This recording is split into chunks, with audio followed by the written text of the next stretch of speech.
Bonjour et bienvenue sur Festool TV. Je m'appelle Franck. Nous allons nous intéresser aujourd'hui aux scies circulaires sur table mobile de Festool. Je vous présente les deux scies circulaires sur table. En premier, la CS50 et ensuite la CS70. En fait, la CS est une scie compacte. 50 se réfère à la profondeur de coupe de 50 mm. 70 se réfère à une profondeur de coupe de 70 mm. La molette me permet de régler la profondeur en continu de 0 à 70 mm.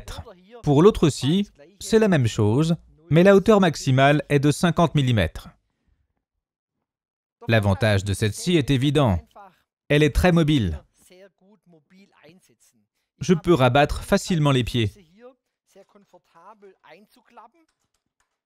Ainsi, son encombrement est très compact et le transport dans un véhicule est simplifié.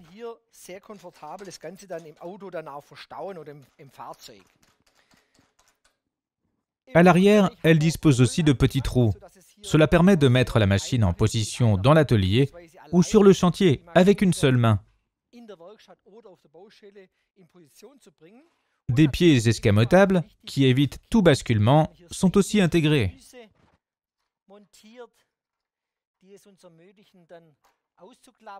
La stabilité de la scie est ainsi optimisée.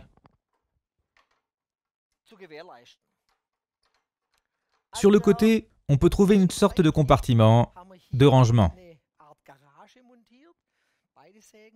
On peut y loger la butée angulaire et le capot de protection.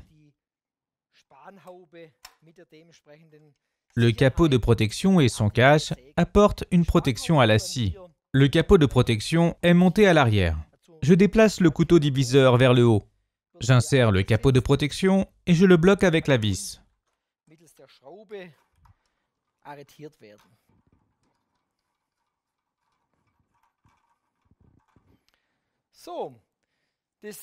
Le capot peut être abaissé en fonction de l'épaisseur du matériau.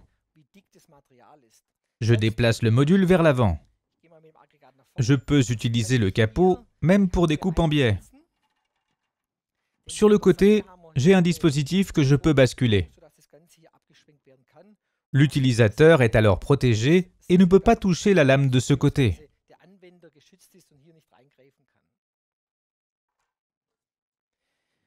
Vous avez déjà vu que je peux déplacer la machine. C'est le grand avantage de ces scies semi-stationnaires. Je peux non seulement réaliser des coupes longitudinales avec la butée angulaire, je peux fixer très facilement la butée angulaire sur le côté.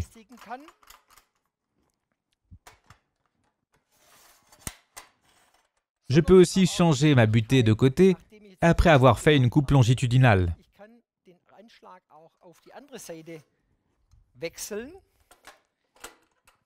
Un profilé rainuré en V se trouve des deux côtés latérales.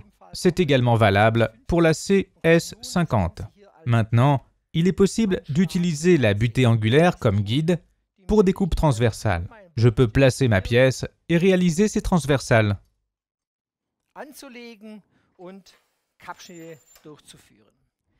La trajectoire de coupe de la CS70 est de 320 mm. Celle de la petite CS50 est de 305 mm. Pour des grandes pièces, il est possible d'ajouter des tables coulissantes. Dans les prochains épisodes, je vous présenterai comment travailler avec la CS50 et la CS70. Vous y apprendrez aussi comment placer des tables coulissantes, des rallonges de tables et des extensions sur les scies. J'espère vous retrouver pour le prochain épisode. Ce serait avec plaisir. À bientôt, Franck.